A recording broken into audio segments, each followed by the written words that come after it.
Bienvenue au F5 Podcast. Cette semaine, je résume The Power of When de Dr. Michael Breus. J'espère que c'est comme ça qu'on prononce son nom de famille. Très intéressant. Ça faisait longtemps que j'en avais entendu parler. Il y a des tests sur Internet qui sont disponibles pour savoir justement si on est un lion, un ours, un loup ou un dauphin. Je ne savais pas trop qu'est-ce que c'était. Je sais qu'en business, on en parlait souvent. Et souvent aussi dans la formation classique de CrossFit, on parle rarement du timing, on parle souvent de le faire. Donc, il y a beaucoup de choses dans l'entraînement, dans le business, dans les relations interpersonnelles, où est-ce qu'on parle de quoi faire, on parle de comment le faire, mais c'est la première fois que je plonge vraiment dans est-ce qu'il y a un moment optimal pour exemple, s'entraîner, pour avoir une argumentation, pour être plus créatif, pour se reposer, pour se lever, pour se coucher, pour répondre à des emails, etc. Fait que l'idée, c'est qu'il utilise des chronotypes. C'est quoi les chronotypes? Je ne suis pas expert là-dedans, je vous résume ce que j'ai appris du livre. Chronotype, c'est un peu comme connaître c'est quoi notre horloge biologique. Maintenant, moi, je suis assez habitué à pousser fort pour, comme on a vu dans The Power of Habits, changer des routines et me programmer, comme on a vu, exemple, dans Organized Mind ou Conscious, me programmer sur comment est-ce que je veux être. Lui, son point, c'est un peu l'opposé, c'est d'essayer d'être conscient des choses qui sont déjà programmées dans notre ADN, qui sont dans notre horloge biologique et qui, dans le fond, si on se bat contre ce programme-là, c'est possible de, entre guillemets, gagner, mais c'est un énorme coût. Parce qu'il va falloir tout le temps se battre contre notre génétique. Donc, c'est un petit peu comme si moi, j'essayais de devenir un strongman. Ben, vu que j'ai une génétique un peu plus svelte et vers les sports d'endurance, il y a des bonnes chances. C'est possible, tout est possible. Eddie Hall l'a prouvé. C'était un athlète qui était relativement petit dans ce monde-là et a quand même réussi à percer. Mais on se bat tout le temps contre sa génétique. Donc là, l'idée, ça va être de pourquoi ne pas connaître c'est quoi notre mode d'emploi pour du moins des fois se battre un peu contre, mais qu'on en soit conscient et que le plus possible, on essaie de s'enligner avec son propre mode d'emploi. Faut se rendre compte que dans le fond, pourquoi est-ce qu'on est codé génétiquement différemment? C'est que ça nous a permis d'évoluer. Un peu comme tous les livres que je vous ai présentés, si on recule en arrière, qu'on va en anthropologie, on voit souvent l'origine du sujet. Pourquoi est-ce qu'il y a des gens qui, exemple, auraient tendance à dormir d'un sommeil très léger versus des gens qui ont tendance à se réveiller très tôt, des gens qui ont tendance à être très à l'aise à travailler tard? Bien, si on y pense, si on a besoin de monter la garde, avoir un sommeil léger, c'est extrêmement important d'avoir quelques personnes dans sa tribu qui sont comme ça. Ils vont entendre tout de suite s'il y a un bruit suspect. D'un autre côté, avoir quelqu'un qui se lève tôt, quelqu'un qui se lève tard, ça va être très pratique pour maintenir le feu, maintenir la surveillance et d'avoir la majorité de la population qui fonctionne avec l'horloge solaire, ben c'est pratique parce que c'est là qu'on peut le plus travailler. Donc, ça vient d'une utilité. Sauf que maintenant, depuis qu'on a l'ampoule électrique, donc depuis qu'on est capable de contrôler un peu le cycle solaire, parce qu'on n'a plus vraiment besoin d'attendre qu'il fasse jour ou qu'il fasse nuit, on peut avoir l'illusion que dormir est une perte de temps. Comme on a vu dans Why We Sleep, on sait que absolument pas. C'est même peut-être la façon première ou le stade de vie qui existait même avant de ne pas dormir. Parce qu'en fait, on n'est pas du tout dans un état végétatif, on est dans un état où est-ce qu'on développe son cerveau, on se réorganise, on récupère.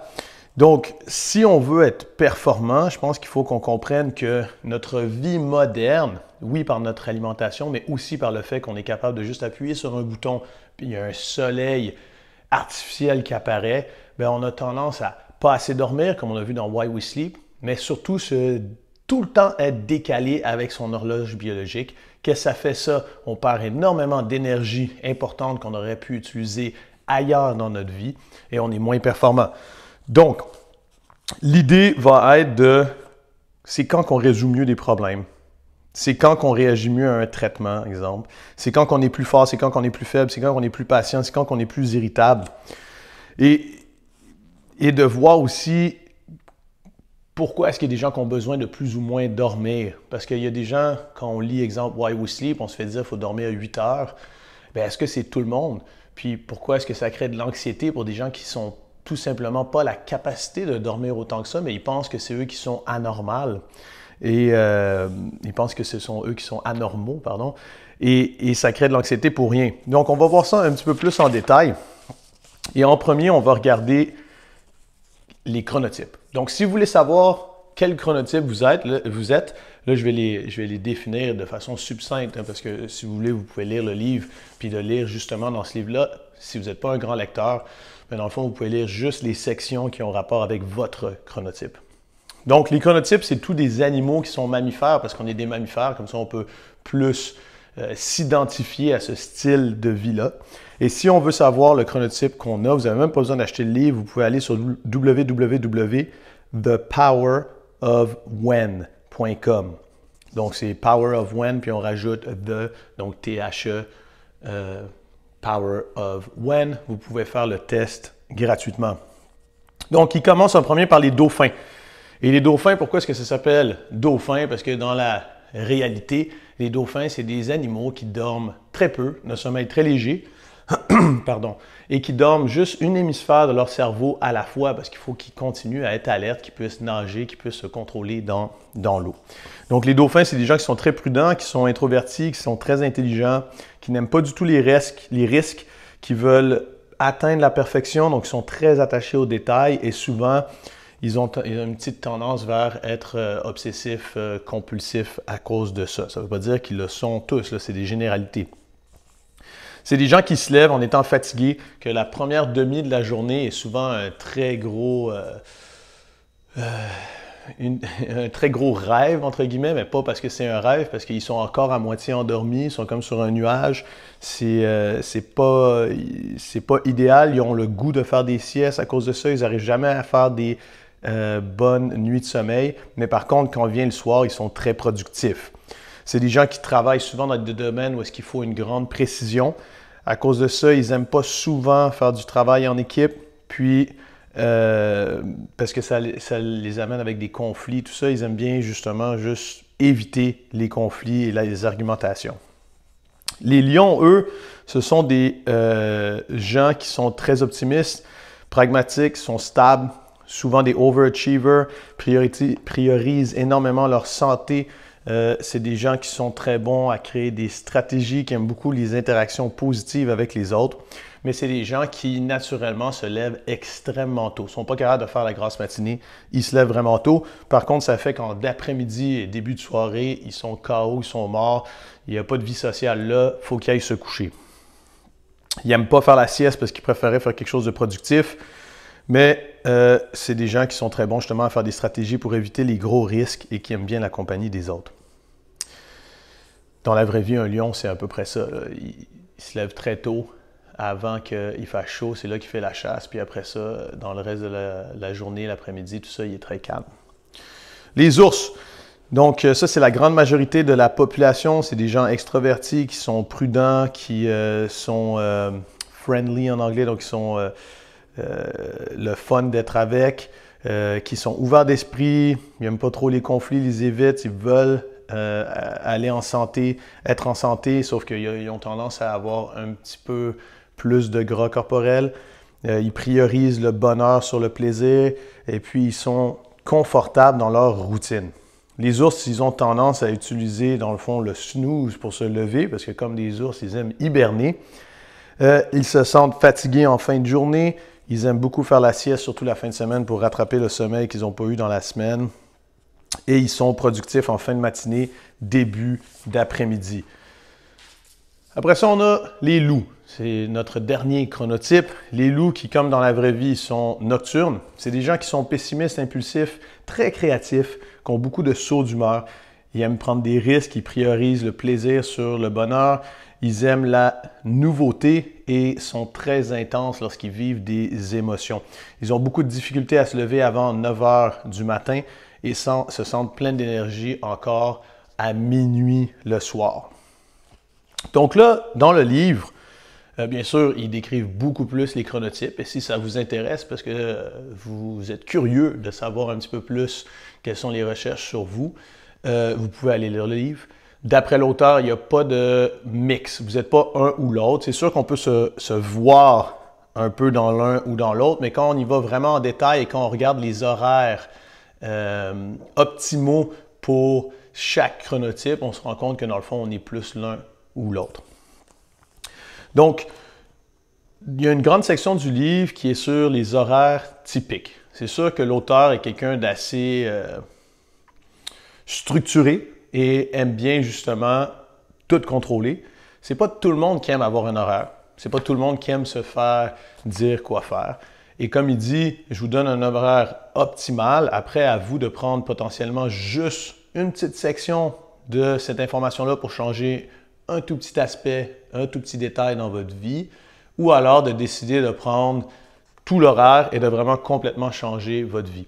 Son objectif, c'est vraiment d'aider ces chronotypes-là à vivre ensemble et donc d'avoir une espèce d'horaire qui est similaire. Donc, il va y avoir des objectifs différents pour chacun.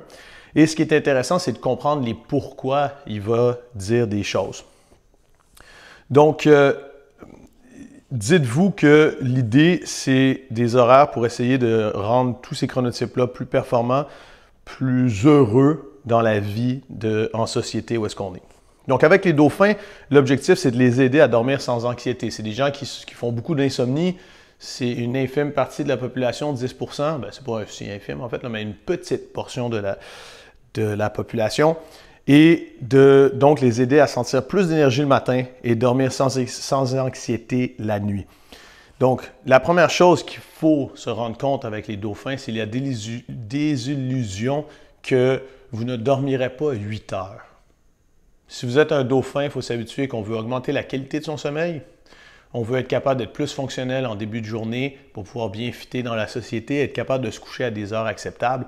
Mais après ça, on veut juste trouver une façon d'avoir assez d'énergie pour bien fonctionner et être heureux. Il ne faut pas se dire, si je dormais 8 heures, je me sentirais mieux. Non, ce n'est pas notre génétique. Alors, après ça, qu'est-ce que lui, il suggère? Il suggère qu'il faudrait essayer de se lever à 6h30 AM, sans snooze bien sûr, et à 6h35, donc directement en se levant, faire un workout. Pas un workout avec des charges, parce qu'on l'a vu dans le livre de Stuart McGill, notre colonne n'est pas vraiment réveillée, mais lui, il parle d'exemple faire des push-ups, des air squats. Il faut augmenter sa température corporelle parce que normalement, il y a une descente de la température corporelle quand on dort, puis après, tranquillement le matin, on a la cortisol qui rembarque et on a notre température corporelle qui augmente. Chez les dauphins, ça n'arrive pas, ce qui fait que c'est très dur pour eux de se réveiller. Donc, en faisant un mini-workout direct en se réveillant, ça va énormément aider. Comme il dit, on roule du lit, on tombe, on fait des push-ups tout de suite, des sit-ups, des bird dog, peu importe. Un 10 minutes, on sue, on s'en va prendre une douche froide. Ça n'a pas besoin d'être glacé à la Wim Hof, mais froid. Pourquoi froid? Parce qu'encore une fois, ça va aider à augmenter sa température corporelle parce que ça réchauffe notre corps. Quand on prend une douche froide, on ne parle pas d'un bain, là. Quand on prend une douche froide, on va avoir de la vasoconstriction et ça envoie toute la chaleur vers les organes, vers notre corps et ça nous aide à monter justement la température, surtout si on prend une douche courte puis qu'on sort de l'eau. Fait que c'est ça l'idée. Après ça, si c'est des gens qui déjeunent, il leur conseille de déjeuner sans carbs, donc principalement des gras et des bonnes protéines, comme exemple des œufs, parce que les carbs, dans le fond, ça endort. Donc, ça va être, encore une fois, pire pour eux. Donc, on déjeune avec 0 carbs ou très peu. À 8 AM, c'est le temps de se déplacer pour aller travailler. Et dans le déjeuner, il n'y a pas de café. Pour le moment, lui, il veut utiliser le fait que naturellement, le matin, si on est endormi, c'est parce qu'il y a encore de la pression du sommeil, c'est parce que notre température est encore trop basse et c'est parce que nos hormones, comme exemple le cortisol, est trop basse aussi. Par contre, la caféine n'a pas vraiment d'effet sur le réveil là, c'est juste un stimulant. Donc il dit que ça ne sert à rien d'en prendre à ce moment-là. Et si on en prend tout le temps, c'est quoi le problème? C'est que, comme toute drogue, on devient tolérant et ça nous prend de plus en plus de café. Donc, il dit, si on aime le café pour le goût, ce serait le temps de prendre un café décaféiné le matin. Mais le café, c'est quand pour les dauphins, ce serait à 9h30. C'est vraiment là que ça va aider à augmenter l'énergie. Après ça, de 10h à midi, on est encore très endormi si on a un dauphin. Et on va en parler un petit peu plus après. C'est là que quand on est un peu encore entre deux, pas à notre pic de performance, c'est là qu'on est extrêmement créatif. Donc, entre 10h et midi, son gros conseil, c'est de faire des activités de créativité, de regarder le big picture de ce qu'on va faire dans la journée, faire de la recherche, exemple, sur ce qu'on a besoin de faire, un brainstorming, des choses comme ça. C'est là qu'on va être le plus efficace. À midi, on a notre lunch. Après ça, de 1h à 4h, pas de sieste, pas de café. Puis on veut maximiser son exposition au soleil pour essayer d'être le plus énergique possible. Si on a des pertes d'énergie, on va faire une marche de 20 minutes dehors. 4h à 6h du soir, c'est là le pic de productivité des dauphins, donc il faut s'en servir à ce moment-là. 6h PM, c'est là que ce serait une très bonne idée de se relaxer. Lui, il conseille méditation ou yoga ou stretching ou juste être tout seul pendant 15 minutes à 6h. 6h30, on soupe et là, ce serait correct de prendre des carbs parce que ça va nous aider à s'endormir. Il ne dit pas de manger juste des carbs, mais c'est là qu'on peut prendre nos glucides de la journée. De 7 à 8, donc il dit que comme on a, les carbs vont nous calmer, nous rendre un peu plus tranquilles. Et ce serait là que ce serait une bonne idée de régler des sujets un petit peu plus intenses si on a avec notre famille pendant le souper. Donc, si on parle de permission d'auto avec ses enfants, si ça. Après, pour lui, pour les dauphins, il dit que le meilleur moment d'avoir une relation sexuelle, ce serait à 8h le soir au niveau hormonal. Ce qui fait que ce n'est pas juste avant de se coucher, c'est là que ce serait le mieux au niveau hormonal pour après tranquillement nous aider à aller dormir et pas être trop excité avant de dormir. 8h30 à 10h30, ce serait là qu'il faudrait être relax. On peut faire des tâches comme lire, on peut regarder la télévision, on peut faire des tâches à l'intérieur de la maison. On a le droit d'utiliser des écrans, ça pourrait être des emails aussi. Mais 10h30, pour les dauphins, on ferme tous les écrans, on s'en va prendre un bain chaud. On peut aussi aller sur son site, puis il y a des stratégies pour limiter les stimulations, pour essayer tranquillement d'aller vers se coucher. Et il dit qu'il faudrait essayer de se coucher à 11h30. Au début, ça va être très difficile. Peut-être qu'il faut repousser d'une demi-heure son coucher. Mais tranquillement, si on fait ça, il dit qu'en 2 semaines, c'est un expert là-dedans, il dit que la plupart des dauphins arrivent à trouver un sommeil vers 11h30. Bien, ça peut prendre jusqu'à 20 minutes de s'endormir, 20 à 30 minutes, mais que ça fonctionne pour eux. Après ça, les lions. L'objectif pour les lions, c'est de garder leur énergie qui est énorme le matin, quand même au fur et à mesure de la journée et donc de toffer un peu plus tard. Pour les lions, l'optimal, ce serait de se lever à 5h30 du matin, à 5h45 direct. Si on déjeune, ce serait là qu'on déjeune. Même principe, on prendrait des protéines, pas de carbs, avec des gras bien sûr. 6h15 à 7h, c'est là qu'on est encore un tout petit peu fatigué, mais chez les lions, c'est pas qu'on est fatigué, mais encore pas à 100% de pic d'énergie. Donc, ce serait là qu'il faudrait faire notre big picture, créativité, brainstorming. Pour lui, 7 h du matin pour les lions, ce serait là que ce serait le mieux d'avoir une relation sexuelle au niveau qu'on est trop fatigué le soir. 7h30 à 9h, même principe, on aurait une douche froide pour augmenter sa température corporelle. Et c'est là qu'on a 1h30 où est-ce qu'on peut vivre le plus socialement possible. Donc, si on a une famille, c'est là qu'on voudrait s'organiser pour avoir des interactions sociales avec sa famille. À 9 AM, c'est là qu'on pourrait prendre un petit snack. Comme là, on commence à embarquer dans notre pic plus d'énergie, il dit que c'est là qu'on peut prendre des carbs pour se calmer un petit peu. De 10h à midi, c'est là qu'on peut résoudre des problèmes, mettre beaucoup de meetings, interactions sociales, on est on. À midi, on va, si possible, avoir son lunch avec le plus d'exposition au soleil. On peut même le prendre dehors si c'est faisable, sinon proche du fenêtre. De 1h à 5h, on veut faire nos brainstorms, musique, être créatif, lecture. C'est là que l'énergie baisse et c'est là qu'on peut justement être plus sur le côté créatif. 5 à 6h, ce serait optimal pour faire son workout. 7h30, ce serait notre last call pour l'alcool pour être sûr de pouvoir bien dormir. 7 à 10, socialisation tranquille. Et 10 heures, on ferme tous les écrans. 10h30, coucher.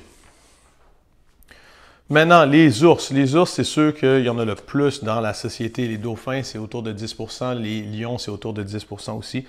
Et donc, après, on a les ours. Leur objectif, c'est quoi? Améliorer la qualité de leur sommeil, surtout durant la semaine, perdre du gras corporel et en améliorant leur horaire de repas et augmenter l'énergie en après-midi et en soirée. Donc, pour les ours, optimalement, ça serait de se réveiller à 7 heures du matin, pas de snooze. À 7 heures du matin, ça pourrait être un réveil en faisant de l'exercice aussi. Il dit même que certains aiment avoir une relation sexuelle à ce moment-là. 7h30, pas de café, mais déjeuner si on décide de déjeuner. Et si on est un ours, on veut que notre déjeuner soit le plus gros repas de la journée, notre lunch 2 fois plus petit que le déjeuner, notre souper 2 fois plus petit que notre lunch. On mange beaucoup au début de la journée, de moins en moins. Si on fait le jeûne, ça pourrait être pareil pour notre repas du midi le plus gros, puis on baisse au fur et à mesure. Comme on a du mal à se réveiller comme ours, si on est capable d'aller au travail sans conduire, parce qu'on peut se faire conduire, ce serait le best, ou sinon utiliser le transport en commun. Il y a beaucoup d'accidents qui arrivent à cause de ça. De 9h à 10h, planification de la journée. Notre pic de productivité va être de 10h à midi. C'est là qu'on veut s'en servir. De midi à 12h30, la recommandation, c'est de marcher dehors avant de manger. Après ça, 12h30 à 13h, on mange. Donc, moins que notre déjeuner si on a décidé de déjeuner. De 1h à 2h30, on fait notre travail. On est aussi en pic de productivité. Et 2h30, si c'est possible, on fait un 20 minutes de sieste. Donc, 20 minutes de sieste, 15 minutes de dodo, 5 minutes pour s'endormir. Si c'est faisable, bien sûr. De 3 à 6, c'est là qu'on est dans notre meilleure humeur de la journée. Donc, on peut en profiter si on a des choses à faire. 4h PM, on peut prendre un petit snack si on veut. Le meilleur moment pour s'entraîner, ce serait de 6 à 7. Souper 7h30, 8 à 10, on socialise sans alcool. On peut même aussi faire notre routine pour tranquillement se wind down. Donc, bain chaud aussi, c'est une bonne idée, méditation et compagnie. À 10h, on ferme tous les écrans et au plus tard, à 10h30, dodo. Il nous reste les loups. Donc, les loups, l'objectivité pour les loups, ça va être d'augmenter leur efficacité durant les heures de travail parce que c'est très dur pour eux d'avoir un horaire de travail classique. Augmenter leur métabolisme, augmenter leur heure de sommeil et stabiliser leur saut d'humeur. Donc, pour les loups, le réveil est spécial. Il conseille de se réveiller avec un cadran à 7 h du matin, mais de toujours avoir un deuxième cadran pour 7h20. Le premier nous réveille, puis on se laisse être entre les deux. C'est comme un snooze contrôlé pendant 20 minutes. Et là, on apprend à contrôler sa créativité. Donc, c'est là qu'on peut penser à sa journée, qu'on peut penser si on a à trouver des solutions. Et donc, il conseille d'avoir un petit notepad à côté de son bureau pour que quand on se réveille avec la solution, on puisse l'écrire. Donc, on a 20 minutes, un peu de brainstorm entre les deux. Après ça, 7h30, la routine du matin, 8h déjeuner, pas de café encore une fois. Le café, on va le prendre plus tard. 8h30 à 9h, il faut vraiment s'exposer au soleil. Si on est capable d'aller travailler en marchant, ce serait fantastique. Sinon, on se stationne un peu plus loin, il faut marcher dehors. On essaie d'avoir le plus de soleil possible. Donc, pas de lunettes de soleil. On essaie d'avoir le plus de soleil qui rentre dans les yeux. Ça va nous aider à se réveiller. Après ça, de 9h à 11h, on organise sa journée, on brainstorm, on fait des choses créatives parce qu'on est encore un petit peu endormi. 11h, c'est là que ce serait le mieux de prendre son café. 11h15 à midi, des tâches qui ne demandent pas trop de concentration. Après ça, on commence à être vraiment plus on. Donc, à partir de 1h, si on est capable d'avoir un lunch avec ses collègues, nous, on va être on. C'est là qu'on peut socialiser, qu'on peut vraiment laisser sa marque. De 2 à 4, les tâches qui requièrent beaucoup de concentration, c'est peak pour nous autres. À 4h, on peut prendre un petit snack. Après ça, de 3 à 6, connexion avec les autres, meeting, call, on est très productif. 6h à 7h le soir, exercice. 7 à 8, c'est là qu'on a encore 1 heure à haute énergie. Donc là, on peut s'en occuper avec sa famille, avec ses enfants ou avec des amis. À 8h, le souper, on va essayer de manger beaucoup plus de carbs que dans le reste de la journée. Donc les carbs de la journée, on pourrait les garder pour son souper pour que ça nous mette un petit peu plus down, parce que c'est ça l'effet des carbs, et ça va nous aider à se wind down pour se préparer à dormir. 9 à 11, C'est là qu'on est de notre meilleure humeur de la journée. C'est à ce moment-là d'ailleurs qu'il dit qu'on devrait avoir une relation sexuelle. À 11 heures, absolument, on ferme ses écrans. On a notre bain chaud, méditation, yoga. Et minuit, il faut dormir. Donc, ça, c'est la première partie du livre. C'est la plus, je dirais pas la plus intéressante, mais c'est celle qui est la plus facile à résumer parce qu'il y a beaucoup d'informations. Le reste du livre, après, dans le fond, c'est, exemple, quand lire, quand regarder une émission de télévision, quand faire un brainstorm, quand faire... Et c'est assez redondant. L'idée, en fait, c'est qu'il faut se rendre compte que, premièrement, juste un tout petit changement va aider. Moi, pour le moment, le seul changement que j'ai fait, c'est que j'ai arrêté, je me lève à 5h30 le matin et moi, je suis un ours, sauf que j'ai pas trop le choix de me lever à 5h30 parce que sinon, je peux pas travailler juste avant que mes filles se lèvent et je veux être là quand mes filles se lèvent. Donc, c'est un choix. Mais je prenais un café tout le temps à 5h30 du matin. Maintenant, je le prends vers 8h30, 9h et j'ai de l'énergie pendant beaucoup plus longtemps de la journée. J'ai plus peur non plus de faire une sieste à 2h30. Aujourd'hui, exemple, je ne l'ai pas faite, mais quand je peux, je le fais. Et je me prends un petit café à la fin de mon lunch. Et ça m'aide pour le reste de la journée. J'en prends plus dans le reste de la journée. C'est que des tout petits changements vont aider. Et après, il faut vraiment se rendre compte que c'est pas parce que on n'est pas à son pic d'énergie qu'on ne peut rien faire. En fait, c'est excellent. Quand on est dans un low, ben, c'est extrêmement bon pour sa créativité. Quand on est dans un haut, ça ne veut pas dire que c'est parfait, mais c'est excellent pour la concentration, pour les tâches qui sont plus complexes. Donc, au lieu de vous résumer chaque activité quand on peut la faire, il faut que vous compreniez que quand c'est une activité qui n'a pas besoin de beaucoup de concentration, ben, on va faire exprès de le planifier dans un moment où est-ce qu'on est plus low.